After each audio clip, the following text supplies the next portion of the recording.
You have a favorite restaurant, but that 30% fee they pay DoorDash, it's not just harming their profits, it's literally forcing them to lose money on every order you place. But that's just company number one. There are 9 other invisible parasites systematically destroying every restaurant you love, and by the end of this video, you'll never look at dining out the same way. The digital landlord. They promise to be your restaurant's partner, delivering more orders right to your customers. But for thousands of restaurant owners, the app on your phone isn't a partner. It's a digital landlord that takes a 30% cut of the rent and owns the only front door. Take that neighborhood bistro you love. For them, the average profit margin on a $20 plate of pasta is, in a good year, maybe $1, sometimes as low as 60 cents. It's a business run on a razor's edge. Then, the world changes. A new technology offers a lifeline. A simple tablet on the counter, a stream of new orders. The restaurant, desperate to keep the lights on, signs the contract. At first, it works. The kitchen is busy again. But then, the first statement arrives. These digital platforms don't charge a small service fee. They charge, on average, 25 to 30% of every single order. Remember that 60-cent profit? It's gone. The restaurant is now, quite literally, paying to cook its own food, losing money on every customer the app brings them. The owners realize the terrible math too late. They try to raise their prices on the app to compensate, but the platform's algorithm buries them in the search results. They are trapped. They cannot leave the platform because it now accounts for half their revenue. But they cannot survive on the platform because it devours their entire livelihood. And this is where the partnership reveals itself as a hostile takeover. The app company, having collected billions of data points, now knows exactly what everyone in your neighborhood wants to eat and when.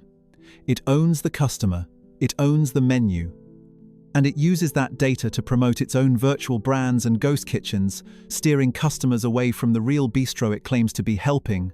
This company didn't just build a better delivery system. It built a Trojan horse designed to capture the entire restaurant industry from the inside, replacing the very community and craft it was built on with a cold, logistical machine. But if you think delivery apps are bad, wait until you see what's happening to that trendy new restaurant you found online. The Soulless Kitchen. You think you're ordering from a real restaurant with a real chef, don't you? That new wing spot you found online, the one with the 5-star reviews and the trendy logo, it doesn't exist. There is no storefront, no tables, and no chef. It's an illusion, a brand name cooked up in a metal box in an industrial park, and it's designed to fool you. You're scrolling through a delivery app. You see Smash Burger Labs, Tokyo Teriyaki House, or Salad Garden. The food photography is professional. The brand feels authentic. The address listed is just a pin on a map, but you don't notice. You just want a good burger. You have ordered from a restaurant that is not a restaurant. You've ordered from a ghost kitchen. Let's trace that order backward. It was not sent to a neighborhood kitchen. It was beamed to a tablet inside a sprawling, windowless warehouse, or perhaps a series of stacked shipping containers in a parking lot. Inside, there is not one restaurant, there are 10 or 20. A single-line cook stands at a stainless steel station, surrounded by screens, each one bearing a different company logo.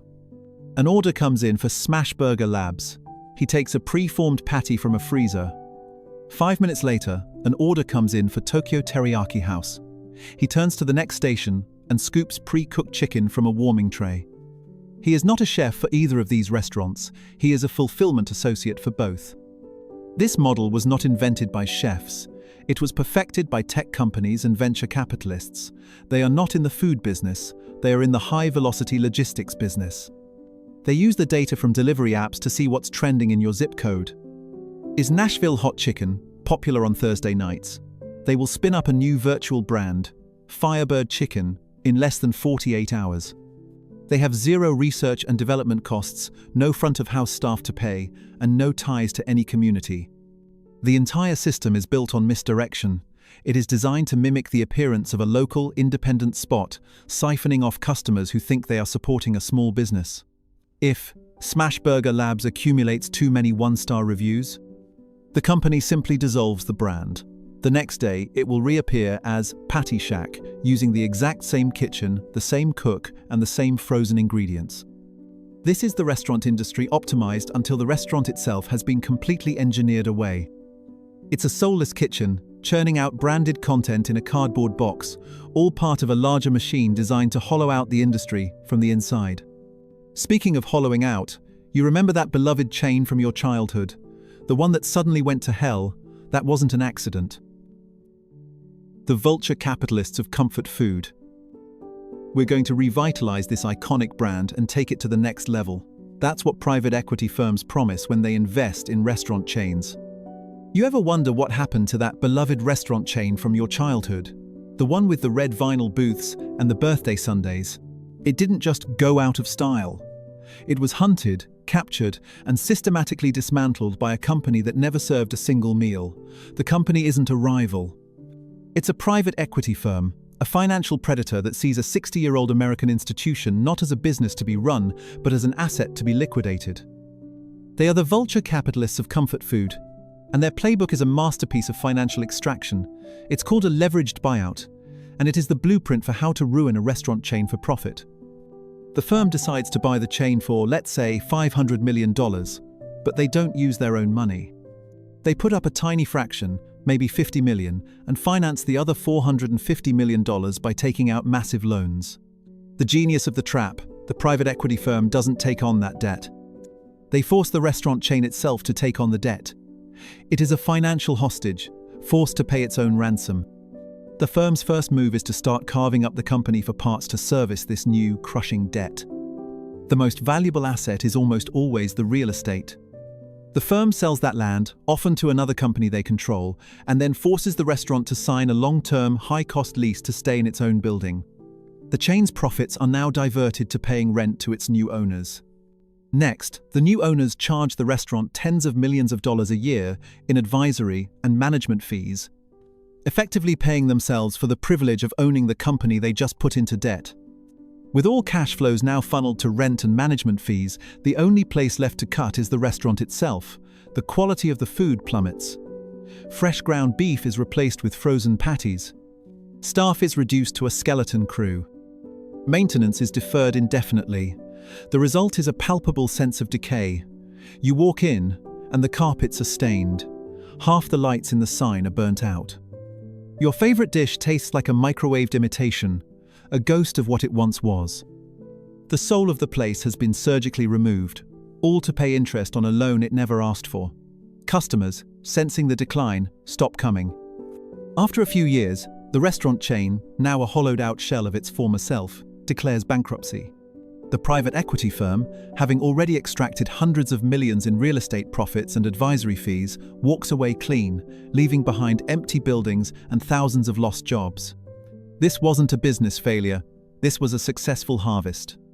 But how do all these soulless operations get the same bland ingredients? That's where the real puppet masters come in. The gatekeepers of the food supply. We just want to source local, fresh ingredients and create something unique, says every passionate chef. That unique, farm-to-table bistro on the corner? The local diner with the world's best omelette? They secretly share the same chef. This chef doesn't wear a white coat. They manage a fleet of 18-wheelers from a 1 million square foot warehouse, and they are the company that dictates what America eats. This company is the broadline distributor. A handful of these giants, names like Cisco and US Foods, form an invisible oligarchy that controls the entire restaurant supply chain. They are the gatekeepers. A young, ambitious chef opens her first restaurant. She has a vision. She wants to buy heirloom tomatoes from the farmer down the road and source her fish from a local dayboat operation. She wants to build a menu that is unique and connected to her community. Then reality hits. To get those tomatoes, she has to call the farmer. The fish guy only takes cash. The bakery has a 1-week lead time. She's spending all her time managing 20 different invoices instead of in the kitchen. The logistics are a nightmare. A sales representative from one of the giants walks in.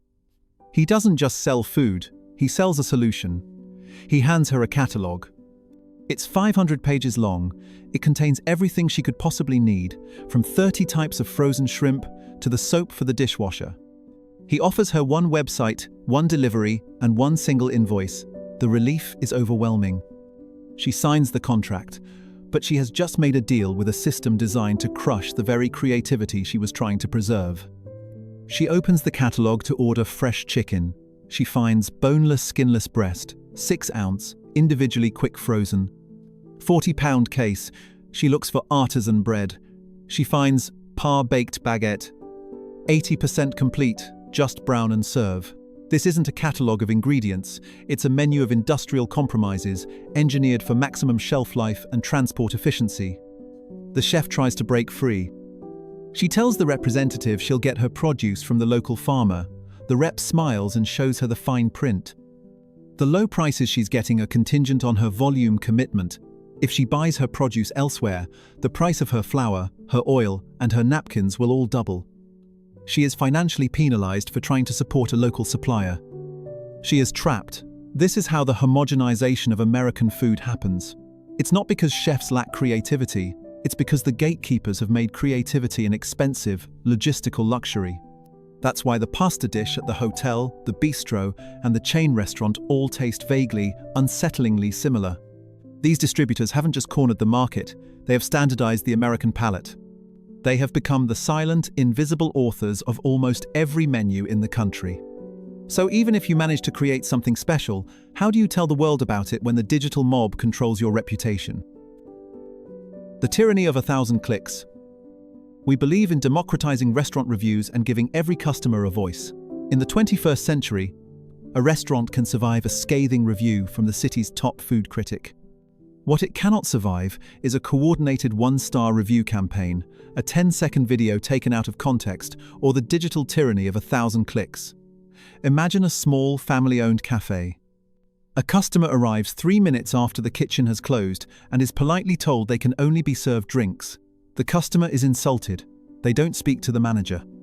They go home, open an app, and leave a one-star review.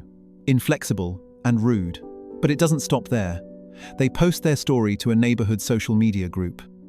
The digital mob, most of whom have never set foot in the cafe, descends. Dozens of new one-star reviews appear overnight. I heard the owner is awful. We'll never go here. In less than 48 hours, the cafe's pristine 4.8 star rating has plummeted to a 1.3. The algorithm, which governs visibility on maps, sees this number and buries the restaurant. The phone stops ringing. Reservations vanish. The business is not just harmed, it is eviscerated. This is not feedback. It is a digital siege, and the platform that hosts it claims no responsibility. Then there is the new, more insidious threat, the influencer. An email arrives in the owner's inbox. A person with 100,000 followers is offering a collaboration. They will post a glowing video review in exchange for a complimentary meal for them and their 4 friends. The owner, whose profit on 5 meals is non-existent, politely declines. The influencer doesn't reply. They simply come in, pay, and then post a video anyway, a meticulously negative one, broadcasting a microscopic flaw to their massive audience as a sign of a failing business. The owner is now trapped in a modern protection racket. They can either pay for exposure or risk being exposed. The companies that run these platforms, the review sites and social media giants, profit from the chaos. They offer reputation management services for hundreds of dollars a month, promising to help business owners navigate the very crisis the platform itself created. They have robbed the restaurant of its most valuable asset, its own name. This system hasn't democratized criticism, it has weaponized opinion. It has created a company that profits from a digital coliseum, where every customer is a potential judge, and every restaurant is one bad interaction away from a public execution. And even if you survive the digital mob, every single transaction you process is feeding another beast. The tech company that owns your table. Modernize your restaurant with our all-in-one solution. Everything you need to run your business seamlessly integrated. When you tap your card to pay the bill, you're not just transacting with the restaurant. You're paying tribute to a silent partner, a tech company that owns the table, the transaction, and the very data that makes the business run. It all begins with a seductive sales pitch. For decades, the restaurant's command center was a clunky beige cash register. Then, A new breed of tech company arrived, offering a beautiful, sleek, all-in-one ecosystem. A single tablet that takes the order, tracks inventory, manages payroll, and handles the reservation book. The hardware is often deeply discounted, sometimes even given away for free. The restaurant owner, desperate to modernize, signs the multi-year contract. The trap is set. The true cost is buried in the fine print. The company's business model isn't selling hardware, it's monetizing the transaction. The contract mandates that the restaurant must use the company's own in-house payment processing service. There is no shopping around for a better rate. And that rate is not 1.5%. It is 2.7 or 2.9%, plus a 10-cent fee on every single swipe, tap or dip. This sounds like pennies, but let's look at the math. A successful neighborhood restaurant might do $1 million a year in sales. 2.9% of that is not a small fee, it is $29,000. It is the entire salary of a full-time line cook, siphoned directly from the restaurant's bottom line. The free tablet is the most expensive piece of equipment the owner has ever bought. Want to add online ordering? That's an extra $75 a month. Want to use the payroll module? Another $50. The company has inserted itself into every single function of the business and put a toll booth on it. After 3 years, the owner is being bled dry. They decide to leave. They call the company and ask for a copy of their data, their complete sales history, their inventory lists, and their customer email list. The company's response is simple: no. That data, the restaurant's own business history, is now the proprietary asset of the tech company. The owner is now a data hostage, faced with an impossible choice: stay and continue to be financially drained, or leave and be forced to rebuild their entire business from scratch. With no sales history and no customer list. They didn't just sell a piece of software, they sold a digital fortress, and the restaurant is now a prisoner within its walls. The tech company doesn't just own the point of sale, it owns the entire point of the business. But even if you escape the digital trap, there's an older, more brutal force waiting to destroy everything you've built.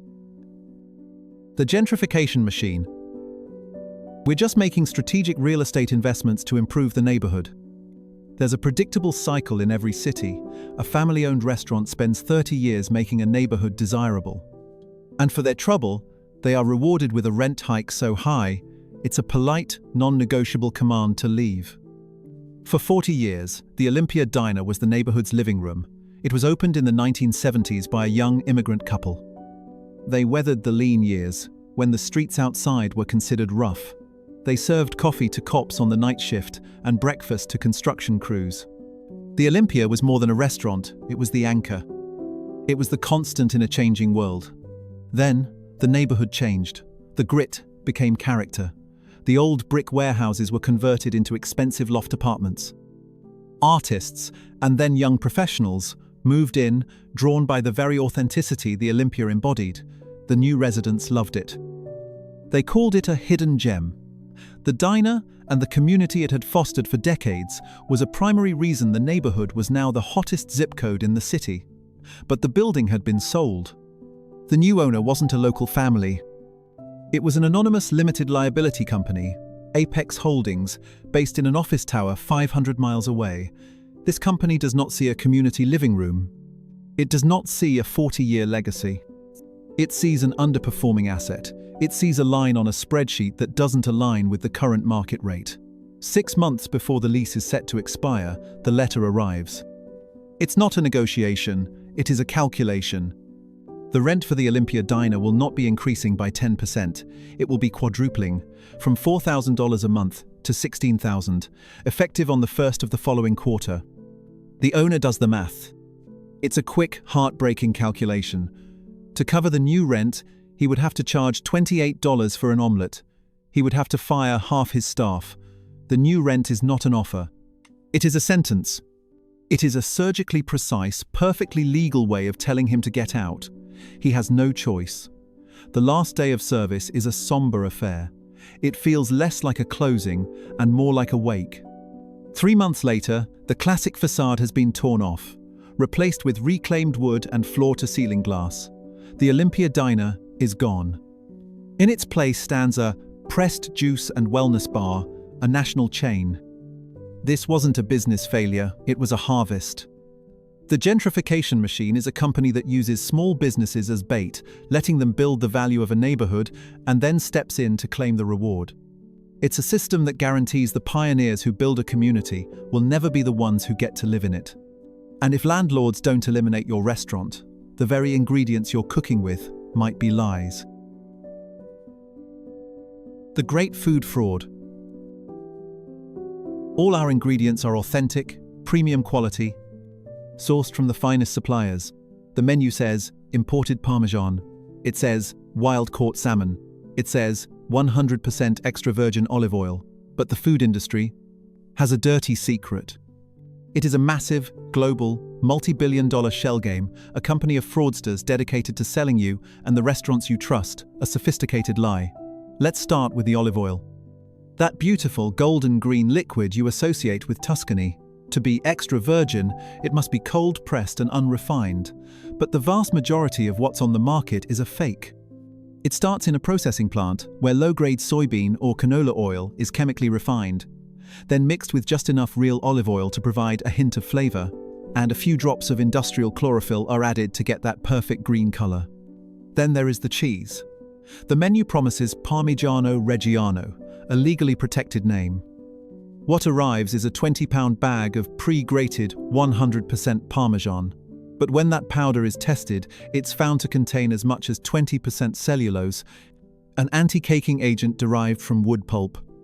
Or it's bulked up with cheaper, generic cheddar. The most rampant fraud happens with seafood. The menu promises wild-caught sockeye salmon. But the fish that arrives, already filleted and frozen, is often cheaper, farmed, raised Atlantic salmon, a different species entirely, sometimes even treated with chemicals to mimic the deep red color of its wild cousin. You order red snapper. The chances you actually get it are almost zero. You are almost certainly eating tilapia or Asian catfish, passed off as the premium product. This is not a series of isolated mistakes. It is a deliberate, highly organized corporate strategy. An international network of producers and importers exploits a long, opaque supply chain, knowing that by the time an ingredient is unboxed in a busy kitchen, its true origin is impossible to trace. The chef is left to defend a product they never knew was a lie.